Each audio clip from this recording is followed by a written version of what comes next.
Welcome to Sakshi TV cinema. నిత్యం వార్తల్లో నిలిచే వ్యక్తి రామ్ గోపాల్ వర్మ. తను వార్తల్లో ఎలా ఉండాలో కూడా కనిపెట్టేశారు సీక్రెట్ అని చెప్పొచ్చు. తాజాగా సత్య సినిమా రిలీజ్ తర్వాత చాలా భావోద్వేగంతో నేను మారిపోయిన మనిషిని, కోల్పోయిన కాలాన్ని మళ్ళీ తిరిగి తీసుకొస్తా అనే చందంగా మాట్లాడడం అనేది ఫిల్మ్ ఇండస్ట్రీ అసలు దిగ్గజాల్లో కూడా చర్చనీయాంశమై ట్విట్టర్ అంతా కూడా హల్చల్ నడిచింది. కట్ చేస్తే వర్మగారి మీద ఏదో కేసు పడిందని చెప్పి, అదే ఎప్పుడో 7 ఏళ్ల క్రితం జరిగిన విషయానికి సంబంధించిన కేసుకి సంబంధించి అరెస్ట్ అవుతారని చెప్పి కూడా వార్త వచ్చింది. ఇంతకీ వర్మగారు మారిపోయారా? మనిషి మారడం అంత సాధ్యమా, సహజమా? ఈ అంశాలపై మాట్లాడడానికి మనతో పాటు ప్రముఖ సైకాలజిస్ట్ అండ్ విశ్లేషకులు, ప్లస్ అన్నిటికంటే ముఖ్యంగా వర్మగారిని బాగా దగ్గరగా గమనించిన వ్యక్తి విశేష్ గారు ఉన్నారు, ఫౌండర్ ఆఫ్ జీనియస్ జిమ్. విశేష్ గారు నమస్కారం. అయినా మనిషి మారలేదు, ఈ పాట వినే ఉంటారు మీరు. ఇక్కడ వర్మగారి ట్వీట్స్ చూసి నిజంగా ఆ ట్వీట్ నిన్న నేను చూసినప్పటికీ 1.5 మిలియన్స్ ఏమో చూశారు, కొన్ని వేల మంది రీట్వీట్ చేశారు, కొన్ని వేల మంది రెస్పాండ్ అయ్యారు ట్వీట్కి. సో నాకు కూడా ఆ రోజు పంపించారు ఆయన. నాకు పంపించిన తర్వాతనే పోస్ట్ చేశారు దాన్ని. యాక్చువల్గా నాకు ఉన్న దీని మేరకు ఐ రియల్లీ సర్ప్రైజ్ అనిపించలేదు, కానీ I felt very happy for his revelation. ఇంతకుముందు మనం మీరు చెప్పలే కానీ 2-3 సార్లు ఆయనతో కూడా చెప్పా, యూ నీడ్ జస్ట్ ఫోకస్ అంతే. అదొక్కటి మీకు గనక ఉంటే again you can do miracles అంటే ఆయన తన దైన శిల్తను వెళ్ళుకుంటూ వచ్చాడు. కానీ ఈ ట్వీట్ చూసినప్పుడు చాలా మందికి వచ్చే డౌట్ ఏంటంటే, ఇది నిజంగా ఆయన మనస్ఫూర్తిగా, లేకుంటే ఆయన నిజంగా ఆయనకు ఆ మార్పు అనేది వచ్చిందా, మానసికంగా ట్రాన్స్ఫర్మేషన్ వచ్చిందా, జరిగిందా, లేకుంటే ఇప్పుడు ఈ సిండికేట్ అనే సినిమా దీన్ని సేల్ చేయడం కోసం ఇది ఒక గిమ్మిక్ అనే ఒక అనుమానం రావడం ఖచ్చితంగా ఎలాంటి సందేహం లేదు. అలాంటి అనుమానం అవడంలో, ఎందుకంటే ఆయన ఎప్పటికప్పుడు తన మాట మారుస్తూ ఉంటాడు కాబట్టి, నేను మాట నిలబడి అంటున్నాడు కాబట్టి అలాంటి అనుమానం రావడం సహజం. కానీ what I felt is, I really felt very emotional tone in that tweet. మీరు నమ్మారైతే, అంటే నమ్ముతున్నారని అడుగుతున్నాను. నేను నమ్ముతున్నాను. ఎందుకు అని అంటే, టెక్నికల్గా దాన్ని అనలైజ్ చేసినప్పుడు కూడా the tweet is totally 1114 words, 1114 words అందులో ఉంటే, అందులో 37 విజువల్ వర్డ్స్, 34 కెనెస్టిక్ వర్డ్స్ ఉన్నాయి. కెనెస్టిక్ అంటే ఫీలింగ్స్ సంబంధించినవి, ఫీలింగ్స్ సంబంధించినవి అంటే తను ఫీల్ అయినప్పుడు మాత్రం. ఇప్పుడు ఒక విషయాన్ని నేను మారాను అని చెప్పడం అనేది చెప్పొచ్చు, సింపుల్గా చెప్పొచ్చు. కానీ దానికి కొన్ని మెటాఫర్స్ని, ఎనాలజీస్ని ఉపయోగించి ఒక సినిమా తీయటం అనేది ఒక బిడ్డకు జన్మ ఇవ్వడం లాంటిది. బిడ్డకు జన్మ ఇవ్వడం వరకే నా పని, కానీ అది ఎలా అవుతుందో నాకు తెలియదు అని చెప్పేసి ఒక మెటాఫరికల్గా చెప్పడం అనేది. So it seems he really worked on it అనిపించింది. And some of the words he used in that tweet. ఇప్పుడు నాకు ఇంకొక నవ్వు వచ్చింది ఏంటంటే, చెప్తాను ఆగండి. చాలామంది ఇందులో నేను తాగుబోతున్నయ్యాను, నేను దీన్ని మర్చిపోయాను రాశాడు. తాగుబోతు ఎక్కడ రాశాడు? I became drunk not on alcohol but on my own success and my arrogance through I didn't no till 2 days back. అదే అంటే అది చాలా ఇన్ఫాక్ట్ ఆపోజిట్ గా రాశారు. నాకు వచ్చిన మత్తు ఆల్కహాల్ వల్ల కాదు, నా సక్సెస్ వల్ల నాకు ఆ యారగెన్స్ వచ్చిందని చెప్పి రాశాడు. ఆయన రాసింది సోషల్ మీడియాలో పాపం. అంటే కొంతమందికి ఇంగ్లీష్ రాక చేసిన, ఎంత ఇంగ్లీష్ రాకపోతే మరీ అంత అర్థం పూర్తిగా రివర్స్ గా మార్చేశారు. రివర్స్ గా మార్చాడు. నేను ఎందుకు నమ్మాను అని అంటే, బేసిక్గా తను చెప్పాడు, నేను 27 years తర్వాత ఫస్ట్ టైం సత్య చూస్తున్నాను అని చెప్పేసి. నమ్మరు ఎవరు కూడా. నమ్ముతారా? తన సినిమా చూడ్డు ఇన్నేళ్ళ పాటు మళ్ళీ సత్య చూడలేదనంటే నమ్ముతారా? కామన్ మ్యాన్ ఎవరైనా కానీ నమ్మరు. ఎందుకంటే వేషాలు వేస్తూ ఉంటాడు, అదే కదా, ఇన్నాళ్ళు చూడుకుని ఉంటాడా అంటారు. కానీ దగ్గరగా ఉండే వాళ్ళకి తెలుసు, ఆయన ఒకసారి సినిమా పూర్తయిన తర్వాత దాన్ని జోలి కూడా పోవడం అనే విషయం నాకు తెలుసు. సో నాకు తెలిసి ఆయన చూసి ఉండకపోవచ్చు కూడా, ఎందుకంటే ఈజ్ ఆల్వేస్ ఆన్ రోల్స్ కదా. ఈ సినిమా ఇటు అయిపోతున్నప్పుడు వెంటనే ఏదో ఒకటి పెట్టుకుంటాడు, ప్రాజెక్టు మూవ్ అని అయిపోతూ ఉంటాడు, చూసి ఉండకపోవచ్చు. లేకుంటే బిట్స్ అండ్ పీస్గా చూసి ఉండొచ్చు. ఇది ఒక స్పెసిఫిక్ ఎన్విరాన్మెంట్లో ఆ టీంతో కలిపి చూసినప్పుడు ఆనాటి జ్ఞాపకాలన్నీ కూడా ఒక్కసారిగా వచ్చేస్తాయి మనిషి పైకి. ఎప్పుడైతే ఆనాటి జ్ఞాపకాలు అంటే ఏంటి, ఆనాటి జ్ఞాపకాలతో పాటు ఆనాటి ఎమోషన్ కూడా నీ మైండ్లోకి వచ్చేస్తుంది. అవును. సో ఆటోమేటిక్గా ఆ ఎమోషను, అది తెచ్చిన సక్సెస్, దాని ద్వారా వచ్చిన పేరు, ఆ తర్వాత వచ్చిన సినిమాలు, ఇవన్నీ చూసినప్పుడు ఖచ్చితంగా ఆయనకు ఆ ట్రాన్స్ఫర్మేషన్ వచ్చిందని నమ్ముతున్నాను. Right. I strongly believe in it. So ఎందుకంటే నేను నా అవగాహన మేరకు, నా అబ్జర్వేషన్ మేరకు హీఈస్ ద మోస్ట్ సెన్సిటివ్ గై. అవును, అది చాలా సందర్భాల్లో ప్రూవ్ అయిన విషయమే. చాలా సందర్భాల్లో ప్రూవ్ అయిన విషయం. అయితే ఇక్కడ ఒక ఫండమెంటల్ విషయం అడుగుతాను విశేష్ గారు.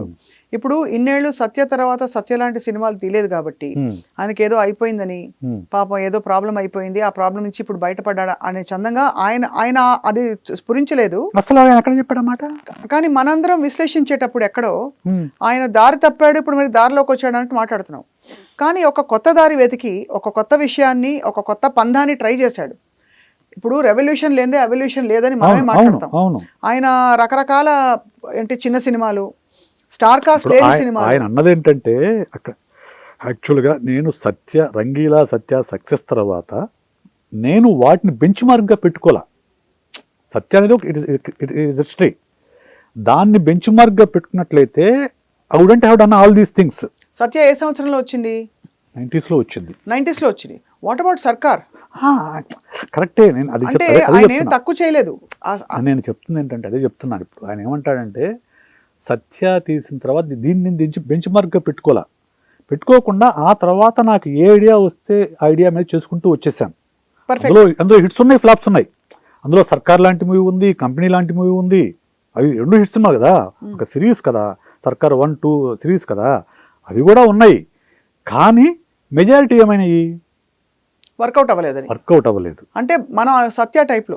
కానీ for that matter Satya A bench mark పెట్టుకుని ఆయన చేయలే. ఆయన తీశాడు, అంత పెద్ద హిట్ అవుతుందని అనుకోలేదు.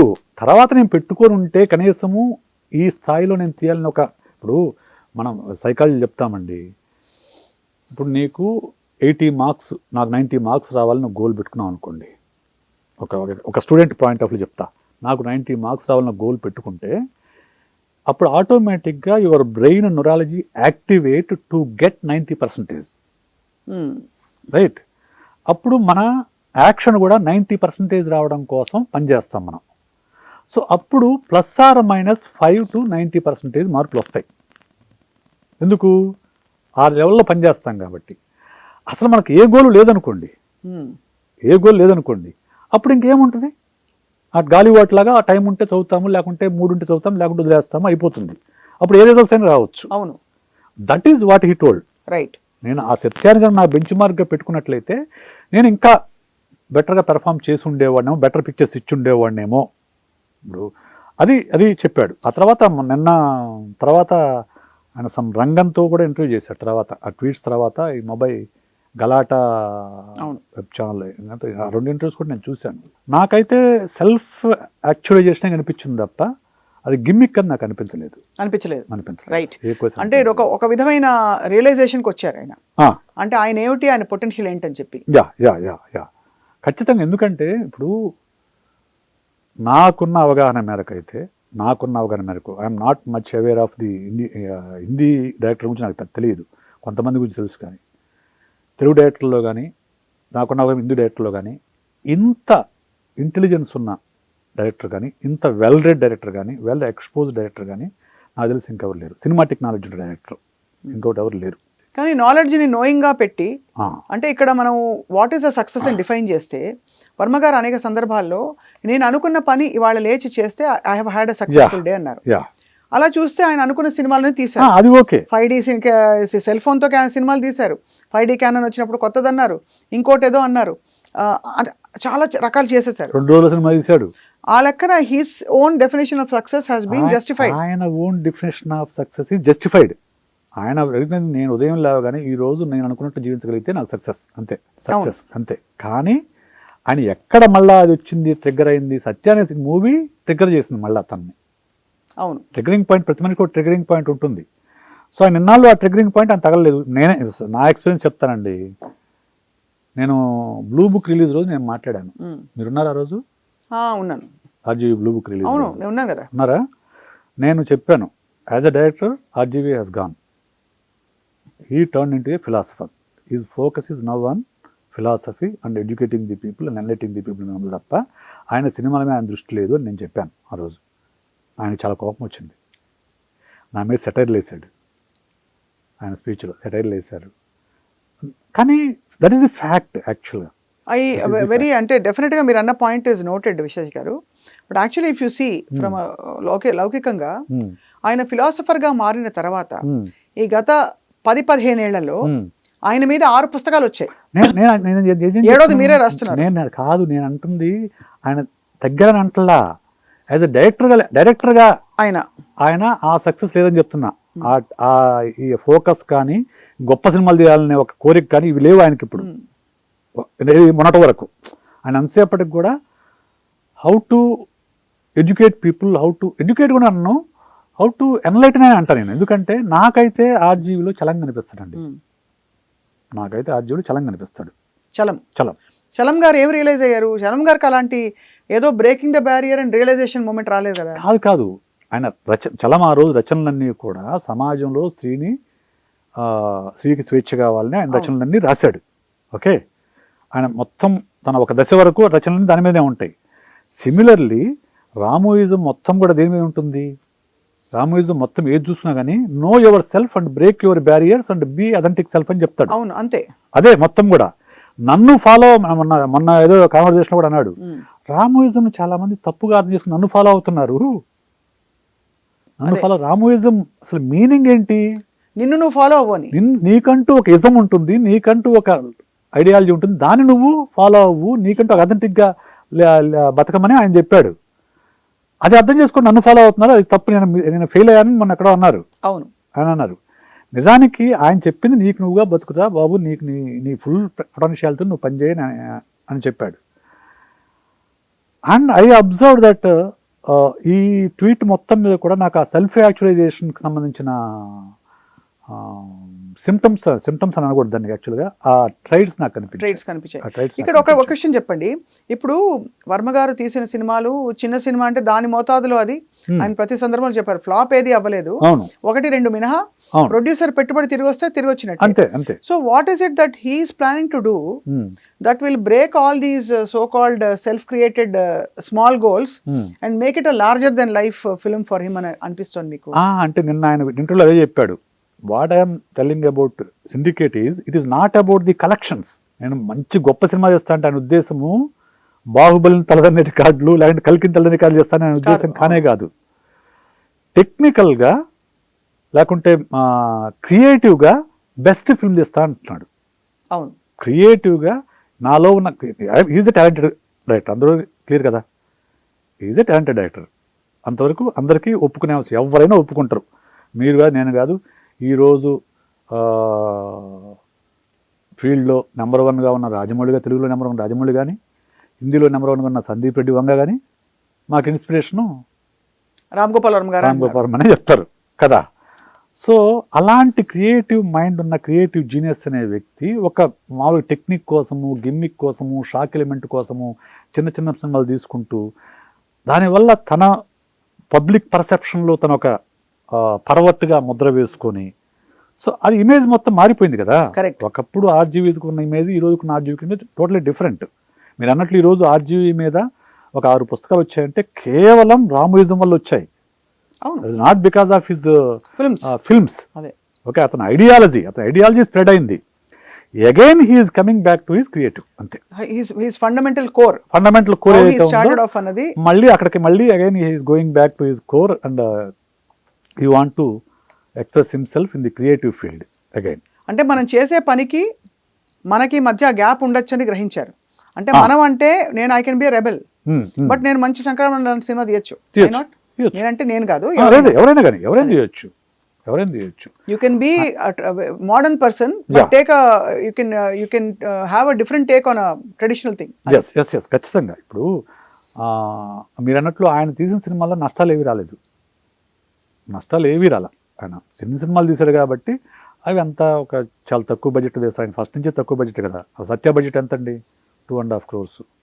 అవును, just 2.5 crores. But it created a history. అంతే.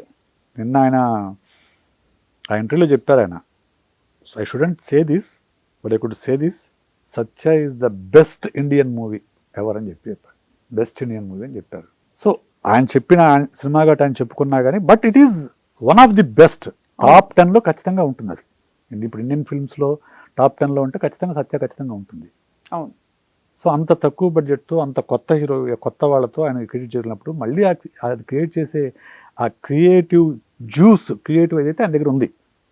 Only thing is he need to stand on his words, he need to focus on his work. I could suggest, request అనండి, మీరు సజెషన్ అనండి, లేకుంటే సలహా అనండి, ఏదైనా అనండి, కొన్నాళ్ల పాటు డిజిటల్ మీడియాకు దూరంగా ఉంటే ఇట్స్ బెటర్ టు హిమ్ అన్న. డిజిటల్ మీడియాకి దూరంగా ఉండడం అంటే ఈ ఇంటర్వ్యూలకి వాటికి ఉండకూడదు. ఎందుకు? ఆయన అందుబాటులో నలుగురు నోళ్లలో నానకుండా మీరు అనేది he should pick up on his core work. He has to speak from his through his movie, not through his tweets or not through his interviews. ఇటు ద్వారా కాదు, అయిపోయింది. ఇప్పుడు నువ్వే చెప్పావు నాకు ఒక జ్ఞానోదయం అయిందని, నువ్వే ప్రకటించిన తర్వాత మళ్ళీ ఎందుకు ఇంకా అదంతా? ఇది ఒక ఫేజ్ అయిపోయింది. ఒక phase you are a great director, second phase you are a great philosopher, again you want to explore the your creativity. Just shut down all these social media things and focus on your work అనేది మీ analysis. So it's an honest self actualisation.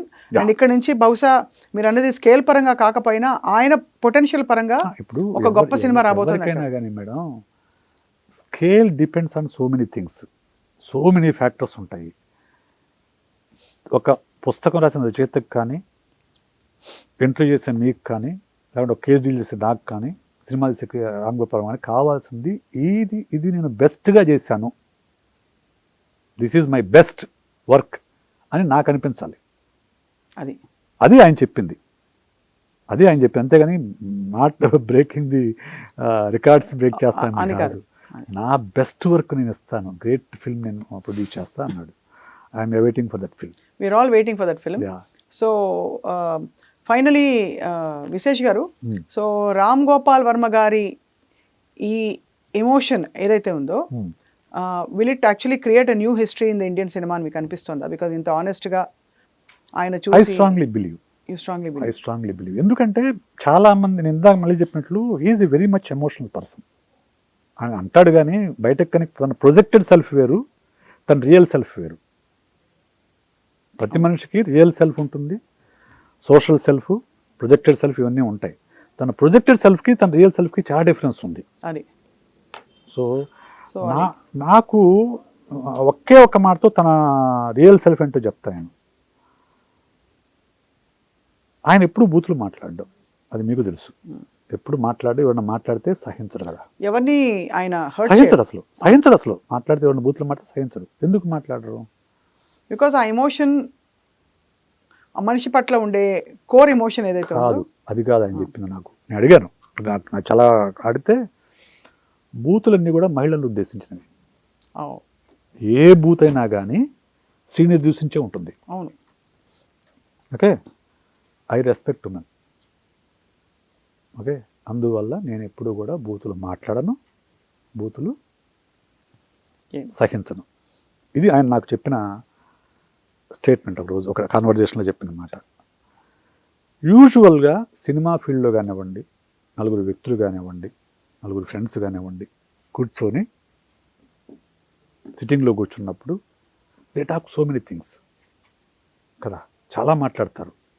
చాలా personal comments కానీ, ఇంకోళ్ళ మీద comments కానీ, లేకపోతే gossips చాలా వందలు వస్తాయి comments. I have never seen a wrong word about any one from him. ఒక్కడు ఎప్పుడు always the conversation is about something. Movies గురించి కావచ్చు, లేకుంటే పాలిటిక్స్ గురించి కావచ్చు, ఏఐ ఆర్టిఫిషియల్ ఇంటెలిజెన్స్ గురించి. కొంతకాలం ఆయన totally worked on AI, artificial intelligence గురించి కావచ్చు. వీటి గురించి ఒక సబ్జెక్ట్ పరమైన కాన్వర్జేషనే ఉంటుంది తప్ప నెవర్ అబౌట్ ఎనీ పర్సన్. అదే కదా, ఎనీ పర్సన్. అది నాకు చాలా ఆశ్చర్యం కలిగించిన విషయం. ఎందుకంటే పబ్లిక్లో మాట్లాడడం వేరు. నీకు when a person is on alcohol, all his inhibitions will be shattered and the person will talk whatever there in his mind. అవును. ఆ టైంలో కూడా ఆయన ఎప్పుడు కూడా ఒక వ్యక్తిని వాడు వీడు అంటూ నేను వినలేదు. కరెక్ట్. ఇప్పుడు వాడు వీడు అని అంటాం కానీ, బూతులు మాట్లాడడం కానీ, లేకుంటే చెడుగా సంబోధించడం కానీ నేను ఎప్పుడు వినలా. That shows his true personality, the true real self, that is his real self. ఇవన్నీ ఏంటంటే దిస్ ఈజ్ అన్నట్టు to give shock element or to గిచ్చి ఒక చిన్న ఆనందం పొందే టైప్ ఆఫ్ బిహేవియర్ తప్ప that is not true self అని నాకు చాలా క్లారిటీ ఉంది నాకు ఆ విషయంలో. సో ఆ కాంటెక్స్ట్లో ఆయన అంత ఎమోషనల్గా రాసి పబ్లిక్ని మెప్పించాల్సిన అవసరం లేదు. Is never for the public. So మొత్తానికి ఆయన రాబోయే ఆయన బెస్ట్ ఫిల్మ్ అని ఆయన అనుకునే ఫిల్మ్ కోసం మీరు వెయిట్ చేస్తారు. చాలా మంది ఇండస్ట్రీ అంతా కూడా వెయిట్ చేస్తుంది యాంటిసిపేషన్ తో. ఐ థింక్ చాలా మంది రిప్లై ఇచ్చారు, రియాక్ట్ అయ్యారు. విల్ వెయిట్ అండ్ వాచ్ విశేష్ గారు. అండ్ ప్రాబబ్లీ ఈ సినిమా వచ్చే టైంకి మనం మళ్ళీ మాట్లాడుకుంటాం. తప్పకుండా. Thank you so much for your analysis. నమస్తే.